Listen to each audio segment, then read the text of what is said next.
Seja muito bem-vindo ao nosso encontro diário. Hoje, eu convido a gente a se aquietar um pouquinho. Vamos respirar fundo e viajar juntos em espírito até Belém. A gente vai tentar contemplar o maior acontecimento da história, não com os nossos olhos, mas com os olhos do coração. Pois bem, a nossa meditação de hoje, ela começa com uma viagem. A viagem de Maria e de José. É uma jornada que nos mostra algo incrível. Como os planos de Deus, sabe? Eles se cumprem nos mínimos detalhes da nossa vida, da nossa história. Olha só que coisa impressionante. Pensa comigo, um decreto de um imperador romano, lá de longe, uma coisa totalmente política, certo? E isso se torna, nas mãos de Deus, um instrumento perfeito para cumprir uma profecia feita séculos antes.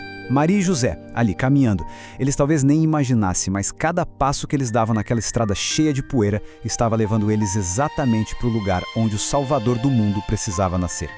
Vamos tentar imaginar essa cena. 4, talvez 5 dias de viagem.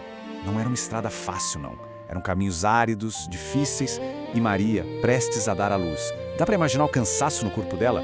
E José sempre ali do lado, cuidando, protegendo. Mas o incrível é que por dentro, no coração deles, existia uma alegria, uma paz, uma esperança que só quem carrega o próprio Deus poderia sentir. E aí, eles finalmente chegam em Belém. A cidade está cheia, lotada.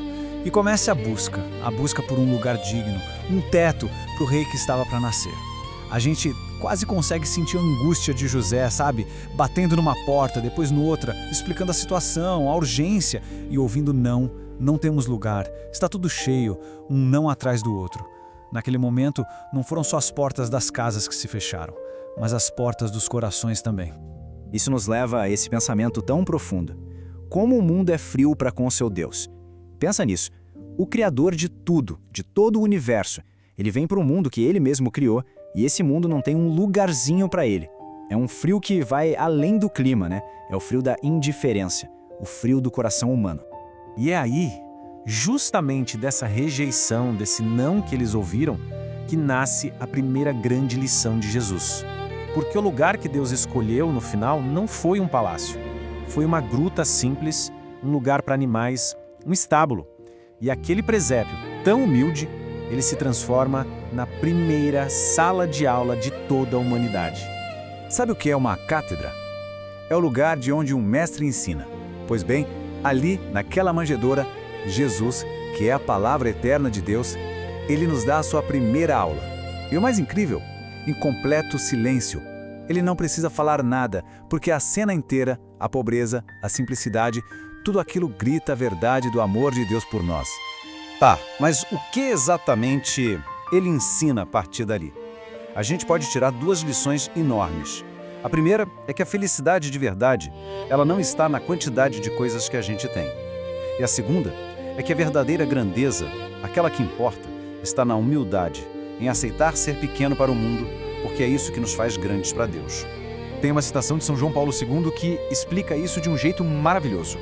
Ele diz assim: Deus se humilha para que possamos nos aproximar dele, para que nossa liberdade se renda à maravilha de sua humildade. Entende a profundidade disso? Deus se faz pequeno para que a gente não se sinta esmagado pela imensidão dele. Ele se aproxima com ternura para que a gente possa chegar perto sem medo nenhum e simplesmente entregar o nosso coração. Mas aquela gruta não ficou sozinha por muito tempo, não. Deus já tinha preparado as primeiras visitas. E olha para quem ele mandou o convite. Não foram os reis, os poderosos, os sábios do mundo. Foram os mais simples, os mais humildes. Os pastores que estavam ali no campo. E é ali, naquela noite santa, que a antiga profecia de Isaías se cumpre, bem na frente deles. O povo que andava nas trevas, e não era só a escuridão da noite, mas a escuridão da espera, de repente, vê uma luz imensa. A glória do Senhor brilhou ao redor deles e todo o medo foi embora. Então, o anjo fala, e a mensagem que ele traz é a melhor notícia que o mundo já ouviu. Não temais, pois venho anunciar-vos uma grande alegria. Hoje, na cidade de Davi, nasceu para vós o Salvador. Percebe? Uma alegria que não era só para eles ali, mas para todo o povo. Uma alegria que chega até nós hoje. Aquela alegria era tão grande que simplesmente não cabia dentro deles. Depois que eles viram o menino, depois que eles o adoraram naquela manjedoura, Eles não conseguiram ficar quietos. Eles saíram dali e se tornaram os primeiríssimos mensageiros da boa notícia. Foram contando para todo mundo, maravilhados, o que tinham acabado de ver e sentir. Os pastores, na sua simplicidade, levaram o que eles tinham. Talvez um pouco de leite, um queijo, um cordeirinho. E agora a nossa meditação se volta para dentro do nosso coração. É a nossa vez de chegar em espírito pertinho daquele presépio. E nós, o que a gente leva? O que vamos oferecer para ele? Não podemos chegar de mãos vazias, né? Vamos pensar um pouquinho. O que o nosso coração agora, nesse exato momento, quer entregar para esse menino que acabou de nascer por nós? Sabe, talvez os presentes que mais agradam a ele não são coisas que a gente compra. Talvez o melhor presente seja a nossa decisão, sincera, de entregar um pouquinho mais da nossa vida para ele. Ou um coração mais limpo, buscando perdão.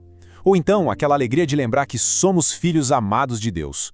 E quem sabe uma confissão bem feita, sincera, que é como o abraço que ele tanto espera da gente. E então, diante desse presépio, com o coração mais leve, mais cheio, a gente pode fazer a nossa oração, a mesma oração da igreja. Concedei-nos compartilhar a vida divina daquele que hoje se dignou compartilhar com o homem a condição humana. Compartilhe com seus amigos esse momento de oração. Louvado seja nosso Senhor Jesus Cristo. Para sempre seja louvado.